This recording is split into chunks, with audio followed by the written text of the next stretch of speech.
Inmates of Reddit, what are some prison facts that free people don't understand? Sometimes you miss it once you're out. There are some days where I just feel defeated by the daily stresses of life, and I remember being able to wake up every day and not really have to worry about a lot of things. I don't have rent or utilities to pay. I don't have to go grocery shopping.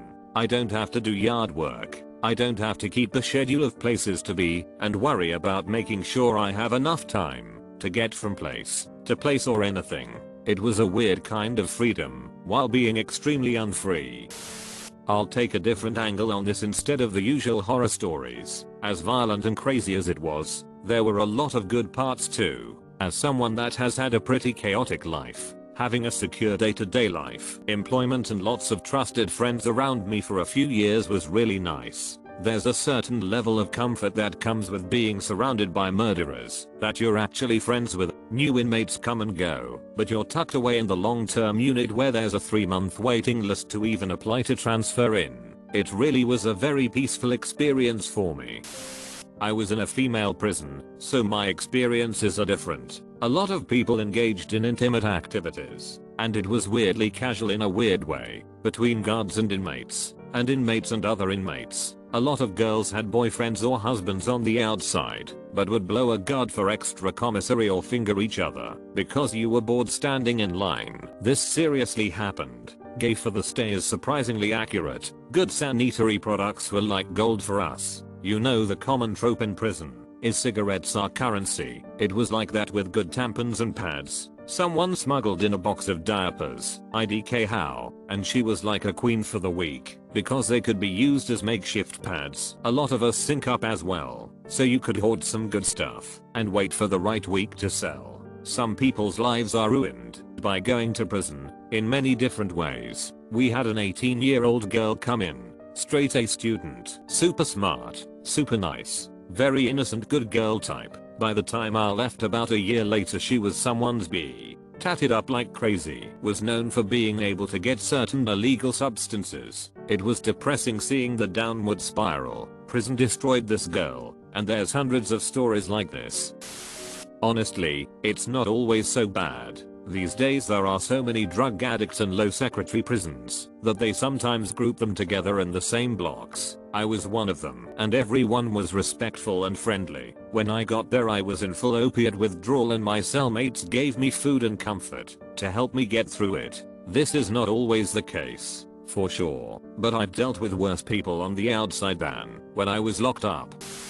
Coming from the UK, I don't think our prisons can compare with the US and other countries, but they can still be quite dangerous, even if you're in a Cat B, where there's a mix of all kinds of offenders. One thing is that when there is violence it's actually kind of silly. I remember a guy punching a member of the kitchen crew because he didn't give him enough slices of bread, or when a guy was beaten bloody with a table leg because he was in debt with double bubble, which is a kind of tobacco loan shucking. Inmates take stuff like that seriously. Also, not everyone in there is evil and ruthless all the time. I remember there were a couple of lads on my wing who got taxed, bullied and just couldn't stand up for themselves. One had all his stuff including his blanket taken off him, so a bunch of the hard cases on the wing decided to go after the bullies and gave them the ultimatum: give him his stuff back and leave him alone, or we'll kick the crap out of you. I also think people underestimate how intelligent some of inmates actually are, but also I don't think people realize how stupid a lot of the inmates are. Like, I had no idea it was possible to be that dull. A lot of people in prison are pretty normal, they just have zero impulse control. Everyone feels like beating the crap out of a stranger in public sometimes. Some people just don't have the thing in their brain that tells them not to do it. That's why it's idiotic to start stuff with people on the street. You never know who is willing to throw their life away in a moment of passion. Being institutionalized in general is something the general public would not understand. I remember when my uncle got out, after serving a 10-year sentence we had to explain to the kids they couldn't just wake him up like normal BC, he may wake up violent or scared. We had to tell the kids not to scream or take anything from his room. He was on a strict schedule even after being released. Wake up at 5 AM, work out, sweep, read, eat, etc every day, same schedule. He would set new boundaries which we respected. It was a learning experience for the entire family. Even to this day his schedule remains the same. He's having a hard time getting a job because of certain things. It's actually interesting.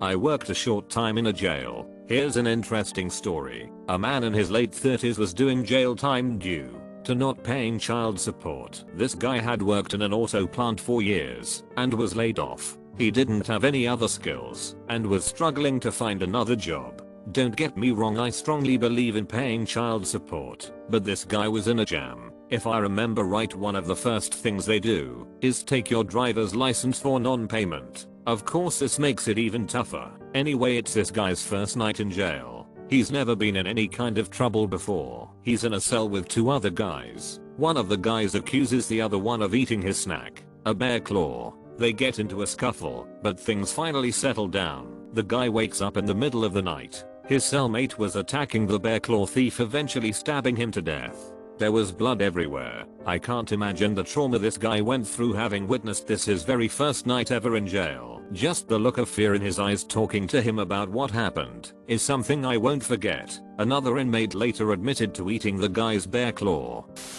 I sat in a Norwegian prison for a month. It's not a long time at all. It was basically, if you take every bully from every class and put them all inside a camp, that's what it felt like. Although you walk on eggshells, not to offend anyone, not to give information, and if they ask, what will happen if they find out you lie? There's a lot of thoughts going on, but at the same time I really gained some clarity in there. When I came out, nothing affected me as much anymore, which is nice. Every problem seemed small compared to what it used to. Honestly, it's that feeling that time is just passing and you're not able to do anything about it. The feeling of being restrained and put away from society as if you're a rabid animal. I went in for drug charges, so I didn't do anything that harmed anybody in any way. There's a sense of injustice. Yes, I knew full well that there could be repercussions when I decided to go down that path. No, morally I do not agree that it is wrong or punishable, but what happened happened, and there's no reason for me to dwell on that. The food, not being able to choose what to eat, that was a freedom I absolutely took for granted. Sharing a cell with people who you don't even like, having to see their faces when you wake up in the morning all the way until night, not being a confrontational person yet getting into confrontations, being treated like a statistic. There are no beds in jail/prisons here, so I had to sleep on the floor and my back hurt a lot. On the brighter side, I caught up on a lot of reading and was exposed to many books I'd never otherwise have read outside. I had a lot of time to really think about what I wanted to do when I got out. Still on probation now, but the last sentence messed me up, and even if it was less than a year inside, it lit a fire in me. Because of that feeling of the world moving on without me, I had to play catch up. So I'm trying my best now to fill my days and be as productive as I can. I spent my entire early 20s either in jail or on probation with the lockdown in between, and it's so tiring just watching the most valuable currency in your life, time, just tick by while you can't do anything about it. It was crappy for sure, but like I said, just gotta keep moving. As others have mentioned, there's a respect level that's unparalleled with the outside world. Someone steps on your shoes, or vice versa. People apologize when you interact. You treat each other with mutual respect. Theft is also a big one, both in a cell and on a tier. I never locked my storage locker. Not once, had anyone attempt to steal anything, rummage through my stuff, etc. I was surrounded by thieves, all of which who didn't steal. There's also weird honor codes with theft in prison. If you take something from someone to their face, it's okay. If you sneakily steal something behind their back, you're going to have a rough time. Shower shoes. It took me years to get used to having my bare feet in a shower. I'm late to this, but I used to work with underserved/at-risk youth and went through the equivalent of a Scared Straight program at a Southern California prison, so I could learn more about it, determine if it could help deter any of my students from going further down a bad path. Blah blah. I saw a lot of messed up stuff in just one day, stuff unrelated to the program. But oddly, the thing that stuck me the most was walking by a tiny cell that housed 7 bunks, 14 beds. There was an enormous guy in the cell, 6 feet 6 plus, named Congo. He pointed at this steel toilet in the middle of a cell and goes, 14 of us share that toilet, and when you go to the bathrooms, you're going in front of everyone. Rap music glorifies thug life, but I've never heard a song talk about pooping on a cold toilet in front of an audience. For some reason, that stuck with me. Only positive thing I experienced that day was an inmate telling me he never graduated high school due to some changes in California graduation requirements. He actually qualified for a degree retroactively.